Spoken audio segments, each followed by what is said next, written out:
When my wife says that she's really dreading something and she has a pit in her stomach about something, I don't say, yeah, go ahead and do it. I say, don't do that thing. Yeah. Stop. Like, I will do whatever I have to make it so that you don't have to do that thing. Times. Yeah. But it's like, why? Oh, you don't want to do that? And it's causing you so much anxiety that you can't sleep or eat? How about we just don't do that? Yeah. Oh, I didn't realize that was an option. It is an option. Just don't do it. It's so an option. It's 100% easier to not do something than it is to do it. Yes. You could get a restraining order on this guy. You could buy some pepper spray, and you could virtually guarantee that he doesn't come anywhere near you ever again. Oh, my gosh. Think about that. I know it hurts. I'm sorry. All right, you came to the right place, you ding-dong. It's called communication, baby.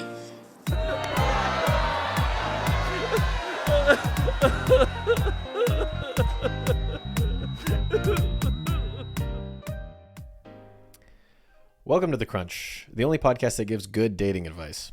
It's your boy, Ethan. And I'm Patrick, dude. Am I wrong? No. God forbid. I've only ever listened to our podcast. So, James, pretty good dating advice. Some of my greatest hits from him are don't commit adultery. Don't use contraception. That's like some of my favorite advice from James. It's pretty good advice. It's pretty solid. He's very sound straightforward. Teaching. Yes. Indeed. I think it's important for men, we haven't for introduced people. The show. Oh, sorry. We do a dating podcast. Welcome to Dr. Ethan's Dating. I remember this time. Welcome to Nice. Dr. Ethan's Dating Corner, a special edition of the Crunch Catholic Podcast, where I, nurse practitioner Patrick, bring patients to Dr. Ethan, who's a PhD in dating. We get a bunch of dating advice, dating questions from you guys. We give advice every week on Wednesday. If you want to submit dating questions of your own, you can go to bit.ly/crunch discord, go to the Dating Corner channel, and you can submit a question there. We'll see it. It'll go in our queue, and someone will probably answer it before the end of the day because those people are crazy in there. They got a bunch of advice. So if you want advice immediately, bit.ly/crunch discord. That's a great little advertisement, as they say, across the pond. Right over there on that for pond. our show. Man, we got to go back to Heathrow. We've got we to got to get go back to London. I think we should do CrunchCon 2026. The hills of the English countryside. We find and lease a castle. Thoughts? I agree. Now that it's the year of, I think at the end of the year of Ethan, we will have enough money for a castle. But this is not a banter cast. No, it's not. Sorry, we gotta get right into the dating. This is solely advice podcast, and sometimes people that ask us for advice have success or have follow-ups. And so today, I have a follow-up from our April 17th episode. Let's hear it. This guy met a girl, choked, and didn't ask her out, and then she shows up in his dorm room months later. He messages her, and then she rejects him. Was questioning. You might remember he was questioning God's intentions. All right, I get it. Yeah. Update on this: as with any rejection, it was initially difficult, but I started to focus on other things and move past it over the next couple of weeks. That was until my roommate and his friend came back to our room the other night with the same girl and her friends. Apparently, they've been hanging out as a group a lot since this original incident. That really doesn't bother me. I don't own her and I don't own him. But this time he just brought them back to the common area of our quad.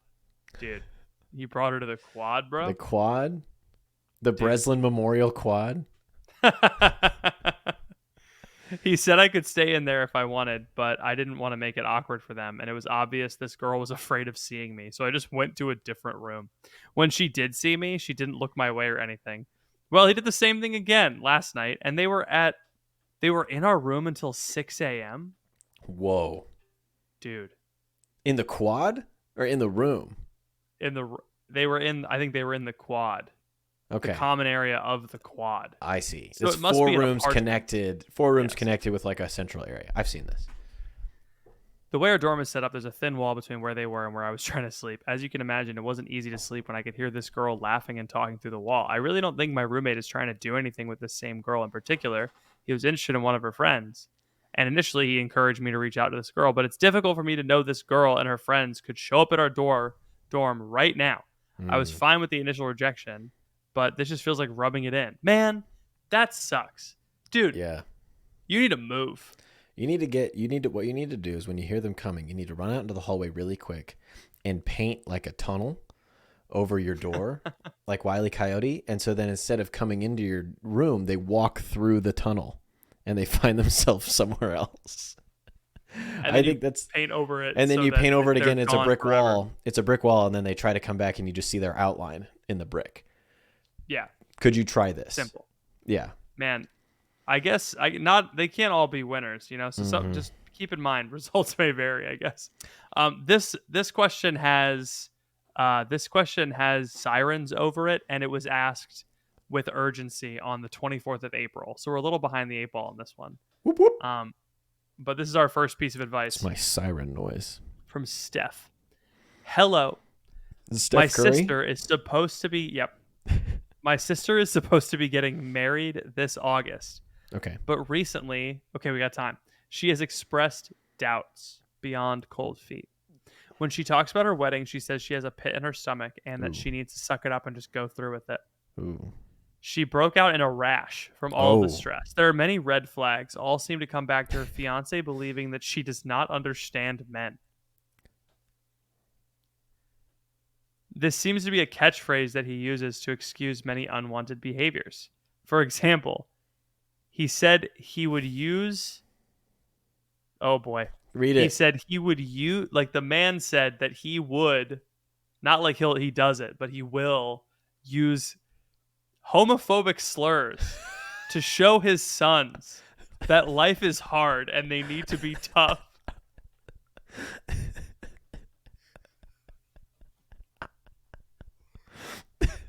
Girl, run!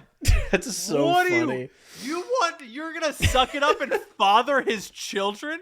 You're just gonna take one for the team? Oh, like, what is his intended outcome of saying that? Like, babe, I'm gonna be such a good dad. Whenever our kid messes up, I'm gonna call him gay boy. What's up, gay boy? Eh. You like men. You like other men and you're 6. Ew. Oh my gosh. It's like, nice one, dude. Real great. You are just, you've got it. Who needs parenting books when you've got this guy? I can't imagine saying that. You ask this guy, you go up to this guy on the street, you're like, gay son or thought daughter? He says, thought daughter. He says it so fast. It's instant. He doesn't even think about it. He's like, I don't want it. Instantly. Yeah. Oh, man. For example, he said he would use gay slurs. All right. He makes jokes that make my sister uncomfortable. My sister's been growing in her faith, but feels like he is making fun of her for it. My sister wants to believe that he can change. He's going to change. He's going to start saying gay slurs when he gets married. Yeah, that's how he's going to change. This is you. I'll say that after they finish reading the question. This is her first real relationship. My sister and her fiance are both 23. She's an overthinker and has a lot of anxiety. She's afraid she will regret this decision and end up alone. This should be her decision. I don't want to push her, but I really don't think she should be getting married. I also don't think she should be getting married. I think that if she does and eventually does not want to be married, she could get an annulment. That's what I think. Mm-hmm. She does not want to marry this guy. And if you can avoid getting an annulment, you should. Yes. Just don't, man. I think I said this in the Discord thread, but the single most important decision you make in your whole gosh darn life is who you marry. It's the most important thing. And so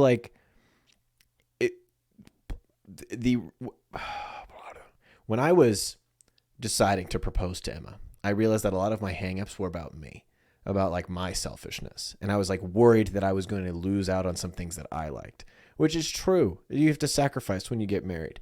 But as soon as I realized that it was nothing about her and it was everything about me, I was like, oh yeah, we should get married. But like in this case, it's not anything that your sister is doing wrong. It's like all things that are wrong with the other person. It's not like, oh, I feel like I don't sacrifice well enough for him, or, oh, I feel like I'm not good enough for him, which is something that, I've heard before from women, or, oh, he works a lot and I'm not sure if I want to be okay with it, but I'm not sure if I am yet. Like those are kind of different things. This is this is just a problem with him. And like whether or not you like it or don't like it, it's still a problem. So it's like completely external to your sister. Which should if you were super on board with calling your children homophobic slurs. The F slur. I would also advise you to not get married. Yeah. If you're like, I think that's awesome. Yeah. I mean, if you're down with the F slur, marry him. You know, like that might be your thing. No, I'm saying the opposite. Okay. If you want to do that to your kids, don't have kids. Yeah. Like if you're the kind of person that's okay with that, It's like don't get married yet. Yeah, he's only going to use slurs for gays. I bet he's not going to use any slurs for women ever. He's probably going to totally. Yeah, that was the first thing that I said is like, girl, you got to understand, this is him on his best behavior. Right. Like he wants to get married, obviously.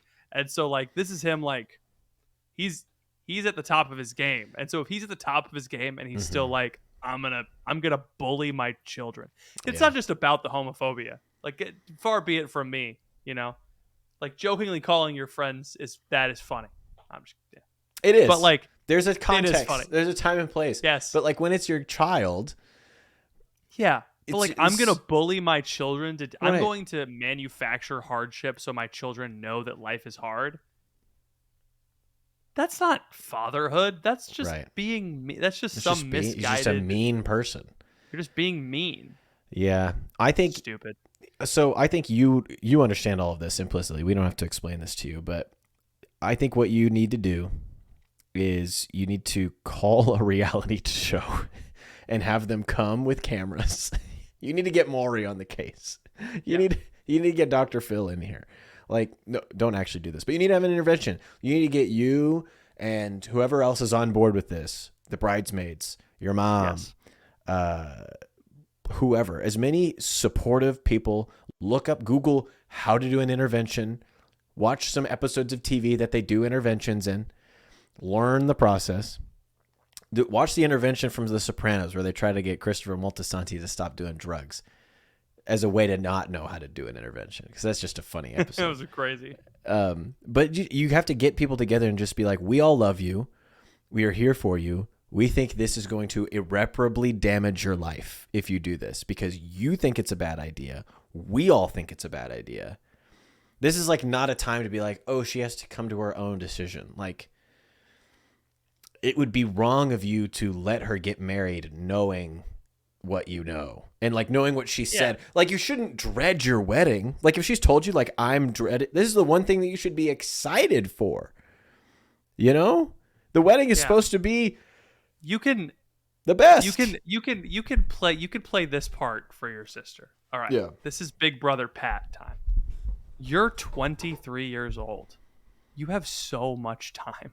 Yes. Why are you like? I understand. I also thought that my life was ending in 2 years when I was 23. You're anxious about the wrong thing. You're anxious about regretting not getting married. You can always get married later. The decision that you should be, the decision like you can't get unmarried once you're married. You know? Yes. And I personally, my own personal opinion of this is that, like, if you're just getting married out of a sense of social obligation, I don't think I don't think you're actually getting married. I don't think you're actually contracting a marriage. But whoever's in charge of your tribunal might not agree with me, and that's whose decision matters in the end. And so, like, annulment's not guaranteed. A lot of heartache comes with that, and so like you can't undo it once it's done. But you can say, I want to pause the engagement. I want to push the date. And honestly, I think she should do that because then it might reveal his true colors a little bit. Yeah. You know? I want to pause the engagement. Instantly calls you a slur. Great. You've now learned. Wow. I want to call off the engagement. I've learned something. Great. You just pushed your luck, buddy boy. Man, I'm really this is sorry a hard that you're thing. in this position. Yeah, this sucks, especially to be the person that's like supporting. It's like, I wish I was talking to the fiance because I could be like, get out of there, run, evacuate. You got to do this though, because he's going to come into your family and then he's going to be your problem. And then, I mean, he's going to call your children slurs. Like, you can't, that's not cool. You know, Yeah. Like, I do have a vested interest in who my sisters-in-law marry. Yeah. I don't want them to suck because they're going to be Leo's uncle, you know? When my wife says that she's really dreading something and she has a pit in her stomach about something, I don't say, yeah, go ahead and do it. I say, don't do that thing. Yeah. Stop. Like, I will do whatever I have to make it so that you don't have to do that thing. Times. Yeah. But it's like, why? Oh, you don't want to do that, and it's causing you so much anxiety that you can't sleep or eat. How about we just don't do that? Yeah. Oh, I didn't realize that was an option. It is an option. Just don't do it. It's so an option. It's 100% easier to not do something than it is to do it. Yes. You could get a restraining order on this guy. You could buy some pepper spray, and you could virtually guarantee that he doesn't come anywhere near you ever again. Oh my gosh. Think about that. That's All hard. right. That's I'm sorry. That is a sad sucks. one. Can we have a happy one? Can we have like This a is a happy fun-loving, one. rootin' tootin' time that we could do? Ethan, I'm upset with you. What did I do?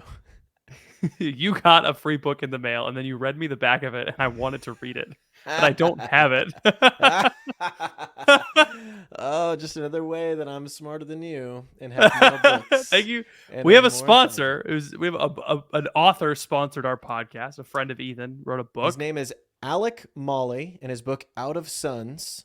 You can find it on Amazon.com. Look up Out of Suns by Alec Molly. And I did get it in the mail, and you didn't. And I think that's just because intuitively people know that I read and you don't.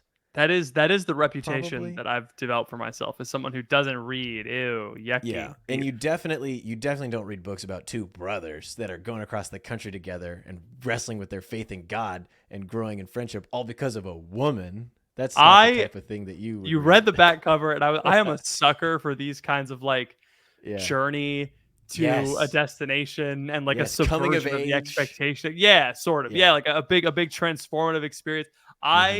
You read that to me, and I was like, I love it. Also, I love stories about love, not working Yeah. out, and guys This- like, it's good. This is a story written by a young man trying to deal with the modern world for young men. Like he's told me this is the book that he wished he would have had when he was in college, getting ready to marry his wife and all of these things going into grad school. So read Out of Suns. It's aimed at the boys, but I think the ladies could also benefit a lot from this book. If you got a boy in your life, go to Amazon.com, look up Out of Suns by Alec Molly, buy it. And there's no way to tell him that we sent you, but I think he will know because there's tons of orders coming in because you're all going to buy it. Patrick. He'll know in his heart. Yes. And maybe one day you'll learn how to read. Thanks, Back to Alec the Molly. episode. That's Mally. M-A-L-Y. Alec. Mally. A-L-E-C-M-A-L-Y. Yes, look up Alec Molly on Amazon. Thank you, Alec, for sponsoring this episode of The Crunch. Back to the episode. Hey, does anyone have advice Mm-hmm. on what to do when an ex's parent still reaches out? Okay. I've had a few big life updates since my breakup. I got a new job. I moved. Hey. I got into Notre Dame for grad school. Oh. When I made posts about those things to get that LinkedIn clout, my ex's mom commented on both of the posts. The first one, the move and the new job, was shortly after the breakup, and I didn't like it, but at least thought it was nice that she thought highly enough of me to wish me well. It's been 8 or 9 months now since this breakup, and I posted the grad school one, and she commented again, and I really just didn't need that. It's not happening for me socially right now in this new place, and seeing her mom's comments just made me miss her and her family, like my ex and her family. I had a rocky relationship with my own family, and her family was really great to me, and I liked them a lot. So I would hate to just go scorched earth and block them. But it just brought up a lot of old emotions when her mom commented. Maybe I should just block her, and maybe there's a nice way to say, please stop that.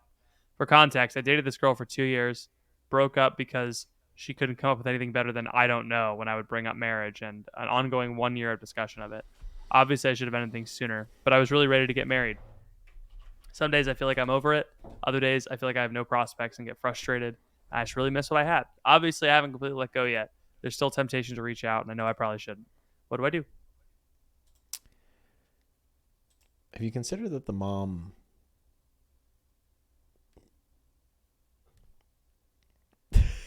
Have you considered that she's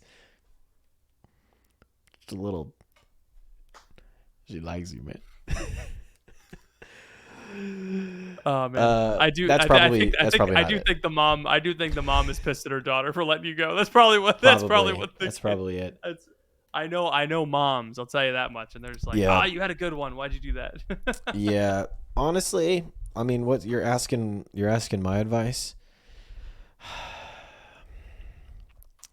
I don't know. It's hard. Don't It's read hard LinkedIn because comments. yeah, like it gets easier. Exposure is the best way to decrease sensitivity. That's if you are afraid of spiders, the best way to not be afraid of spiders anymore is to every day go to where spiders are. Eat And like, a spider. well, not eat them, but just like have one get within 5 feet of you.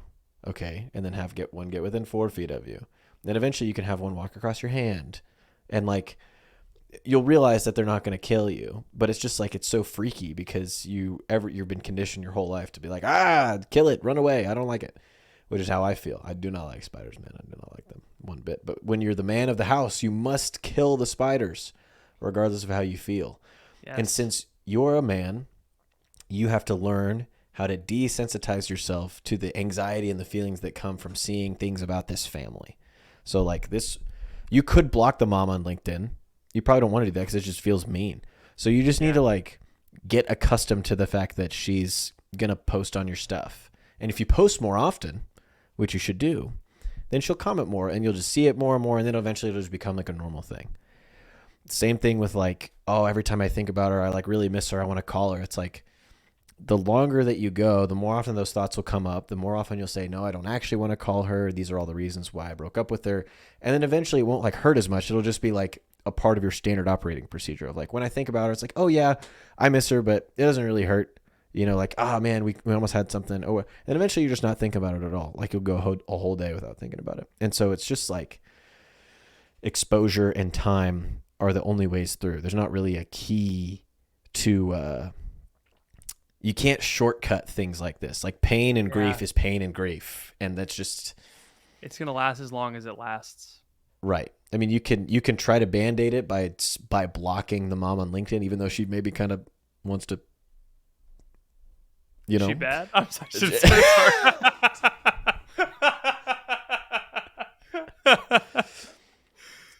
I apologize to our many fans. I do not apologize. I'm still hearing Sometimes about it. I make jokes and I go, I wonder what Maggie Ruby thought of that joke. You know? Yeah. That's the only thing I think about when I do this podcast. Is like, do the teens think that we're funny? Because I'll find out. That's the future. I'll find out in a text in a couple of days, you know? Yes.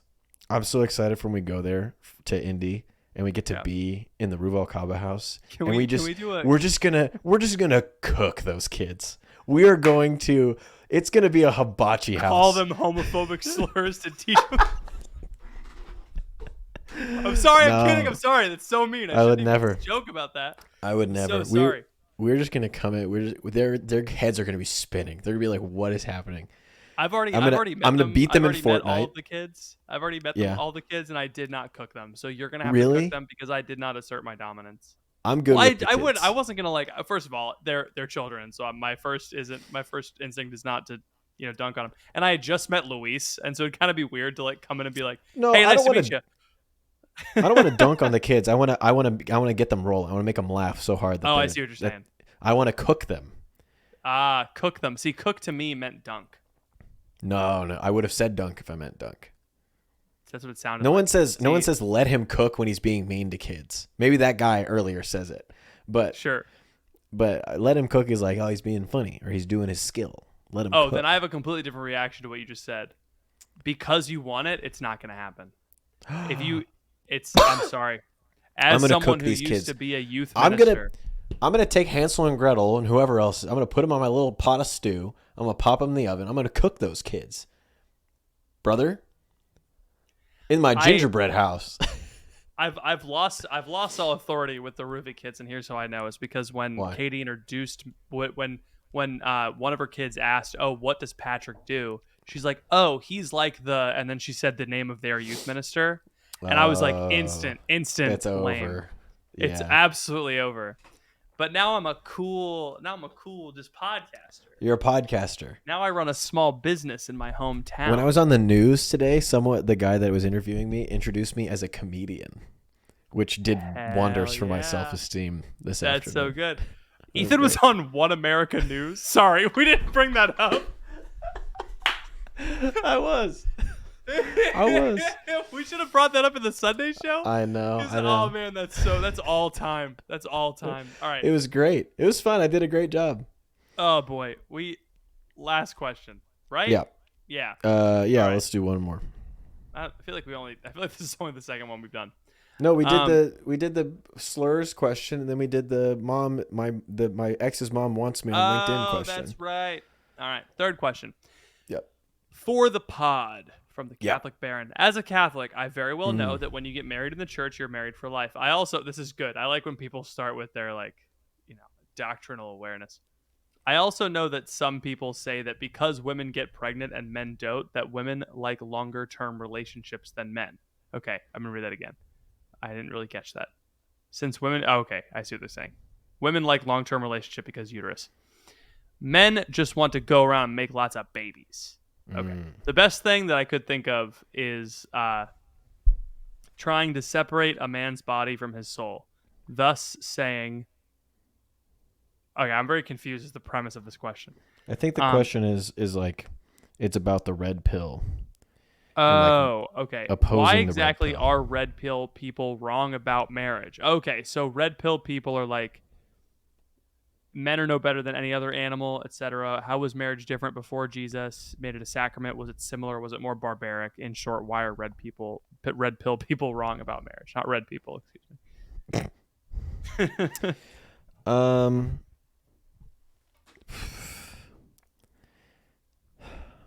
So like naturalistically, evolutionarily, women gestate for 9 months and then produce life. And so it makes sense that the man who's fertile all the time and who doesn't take 9 months to recharge would have many mates, right? So like it makes sense why humans are the way that they are. And it makes sense why the red pill dudes talk the way that they talk, is like having a harem of concubinage around you. And the red pill is wrong because Christianity is true. Like it's kind of hard to go more fundamental than that. It's like Jesus Christ is Lord, and the Old Testament, Adam and Eve, man was given woman as a gift, one woman. Like God didn't make multiple women in the garden. He made one.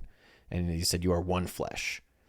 And it's just two become one, not three become one, not four become one, not any other number. It's just two becomes one.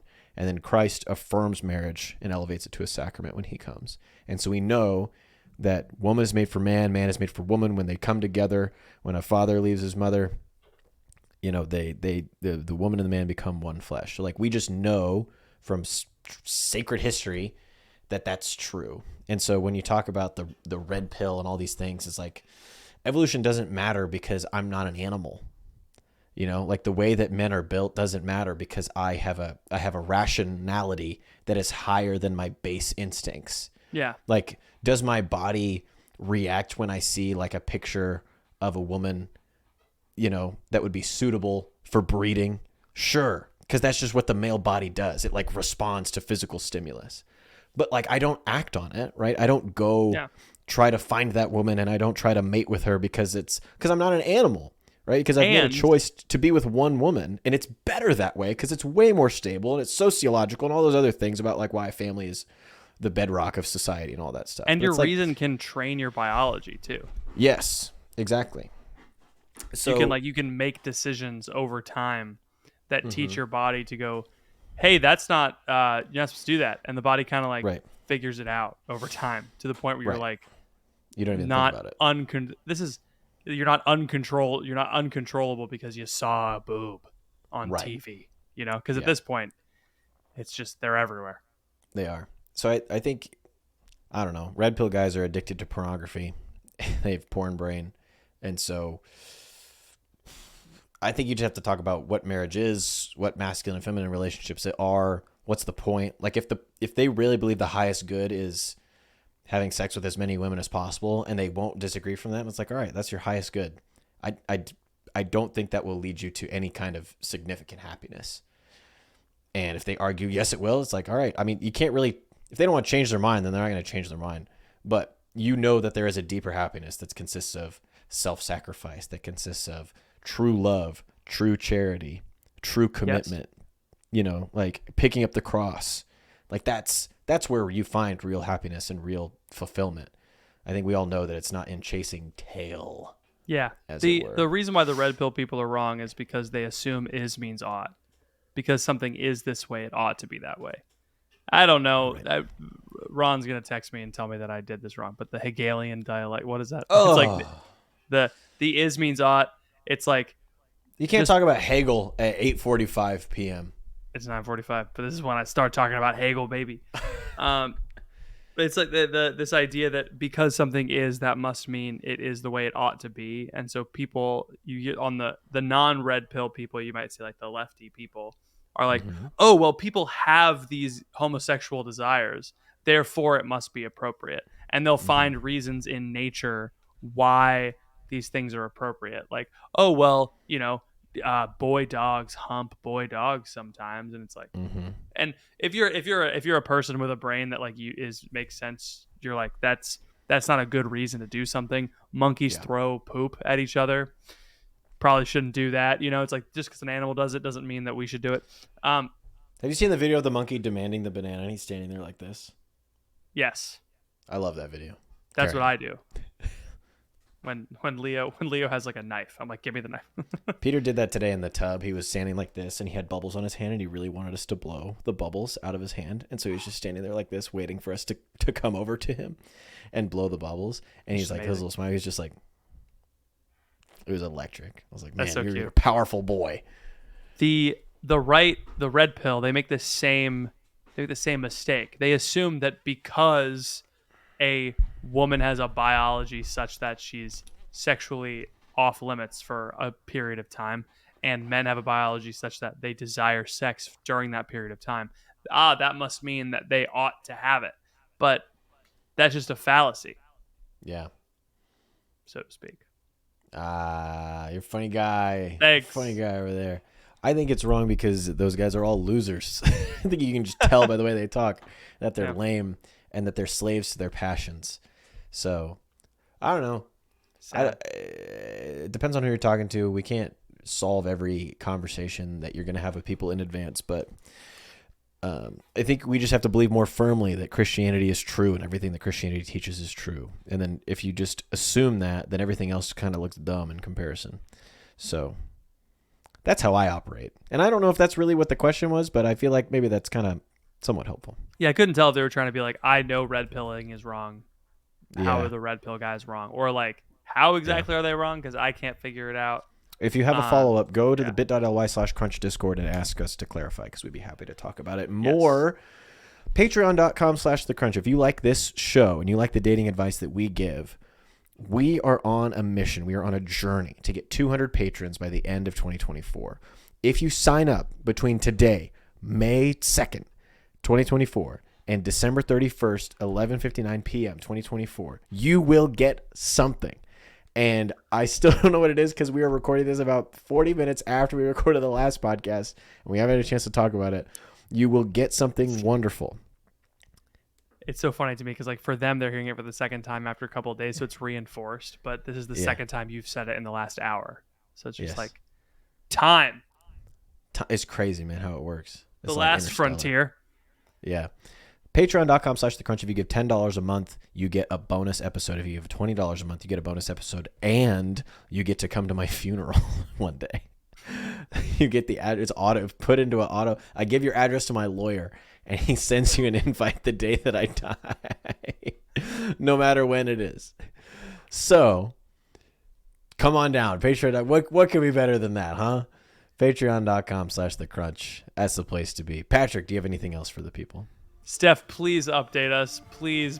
Your sister cannot marry that guy. Oh my gosh, please. Thank you all for listening. Please pray for us. We will be praying for you. We'll see you all next time.